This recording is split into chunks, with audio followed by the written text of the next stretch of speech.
Welcome to another episode of History at Home. This is the first part of our series Genealogy 101, Getting Started. Today we'll be looking at some of the things you need to remember or things to be aware of before you actually do a start in genealogy. We do occasionally have programs in-house, so you might want to check our calendar to see if we have any coming up on our website. And let's go ahead now and get started with Genealogy 101. Let's take a look at the word genealogy and why it's spelled so funny. People always want to put O-L-O-G-Y on the end of it. And because of its Latin roots, it does not have the O-L-O-G-Y, but an A-L-O-G-Y. The Latin roots are why it has that odd spelling. And the term has been in regular use, as you can see, since the 14th century.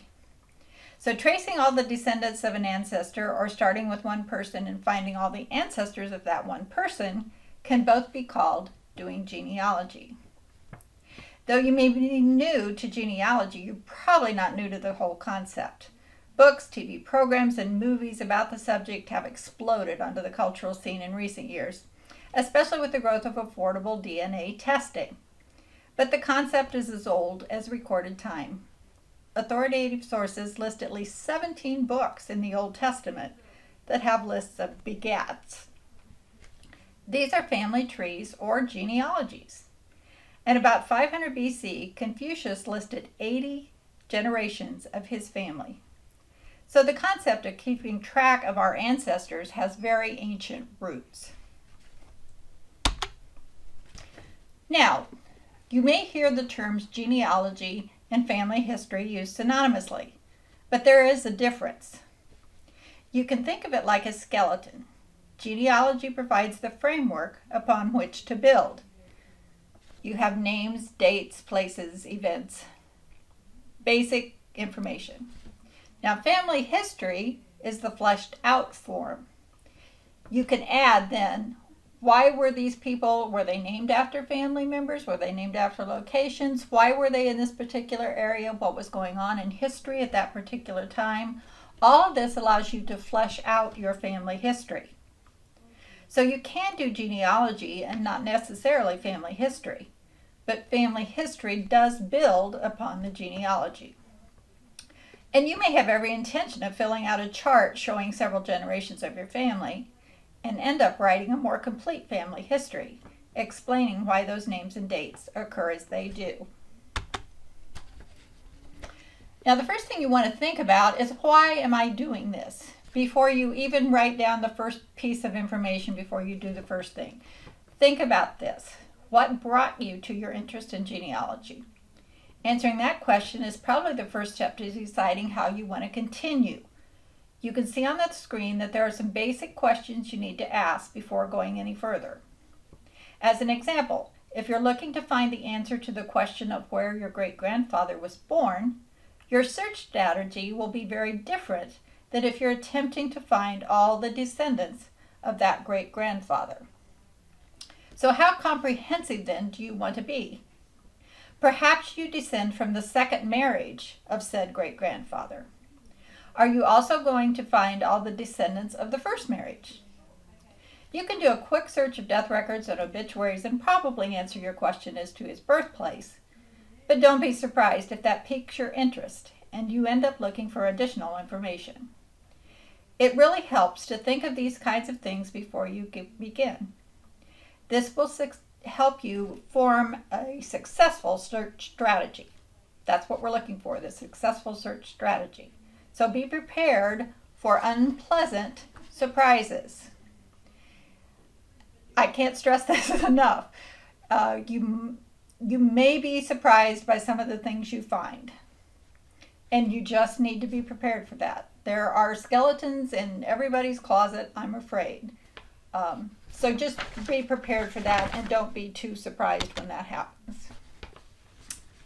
Now, if you decided to only answer a particular question as to like where somebody was born, then stop by the library and we'll be happy to help you with your search.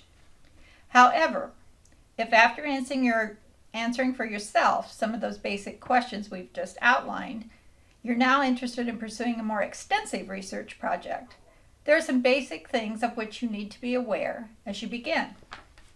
Dr. David Dowell is a noted genealogy author and librarian, and he has several books on doing family history research, some of which we have here in the library. He has suggested some excellent rules for conducting successful research. Number one, in my opinion, the first and most important is to absolutely, positively, without fail, record exactly where you found every piece of information. And I mean every piece. You just never know when something will turn out to be important or when you will need to take another look at that information. You have to be able to find it. And if you do end up writing a more complete narrative than just a tree or a chart, you'll need to cite your sources. So start that routine right from the very beginning and make it a habit. This also pertains to spoken information. If your grandmother told you where she was born, make a note of that information and when she told you. You may find conflicting information.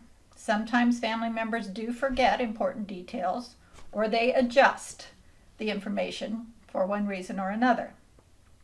As an example, my own grandfather lied about his age on his marriage application as he was legally not old enough to be married without a parent's permission. And a friend of mine has found several cousins with family trees online who list a middle name for their common grandmother. This grandmother told my friend specifically that she did not have a middle name, so that her surname could be used as her middle name after marriage. The cousins won't accept that, but at least my friend is positive in the accuracy of her information. Number two. Okay, now you're going to keep track of everything. You're going to write it down. Number two is start with what you know yourself and build back to what you don't know.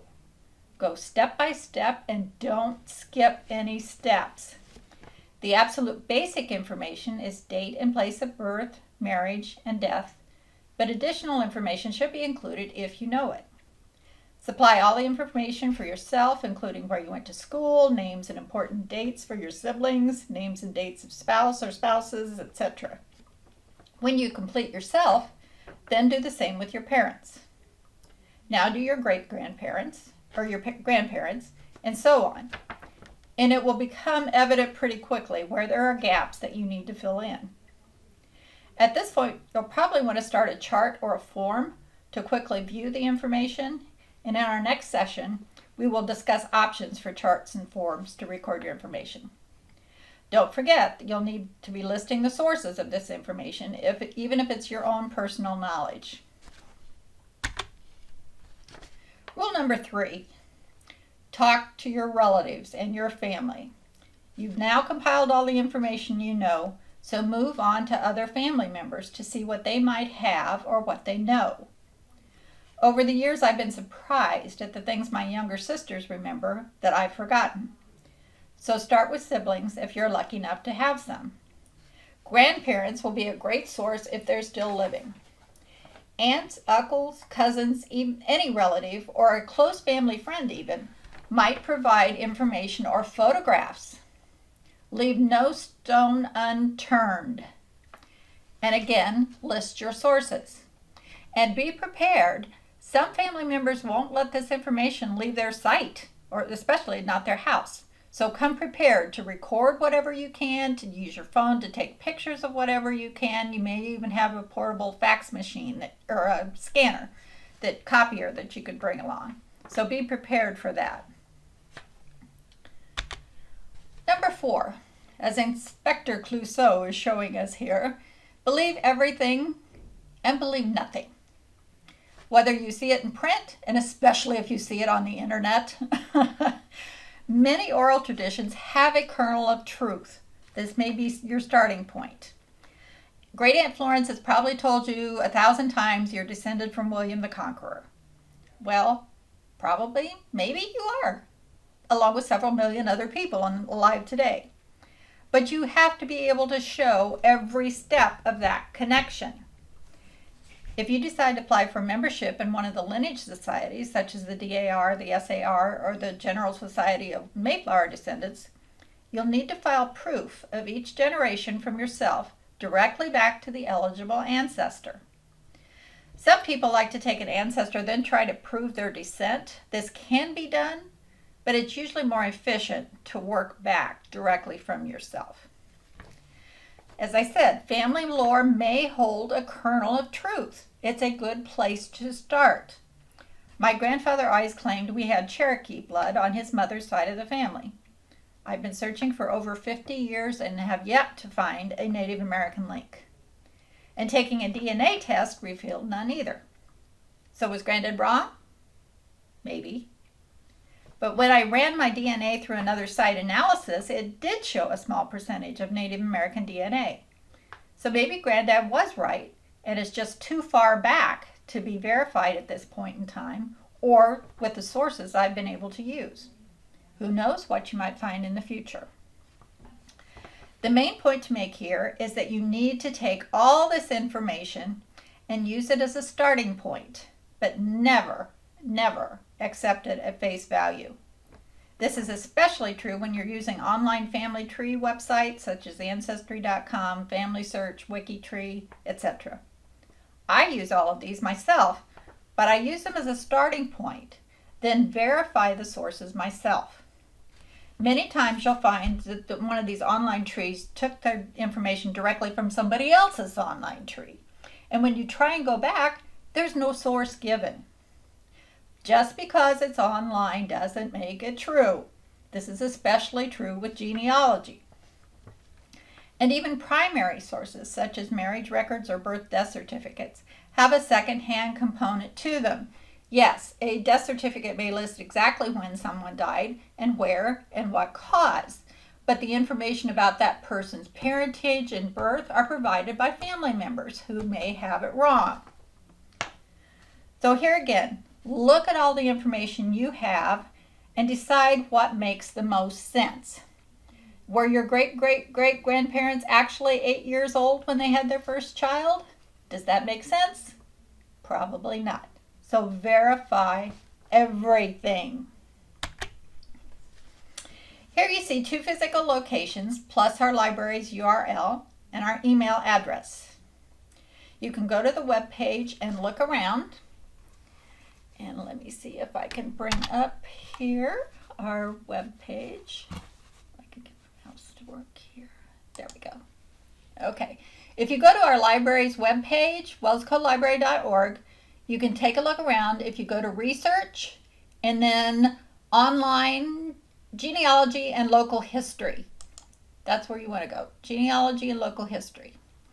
Tells you a little bit about our collection, how you go about requesting information using that website that I showed you before, some of our online resources, and then especially our online databases, things that have been compiled in-house that you might want to take a look at. These are things that mostly in Excel that you can download to your own computer and sort and keep and manage and do whatever you want to with them once you get those downloaded. So that concludes the first part of our History at Home Genealogy 101 Getting Started. We hope you'll join us for another episode sometime in the near future. Thank you.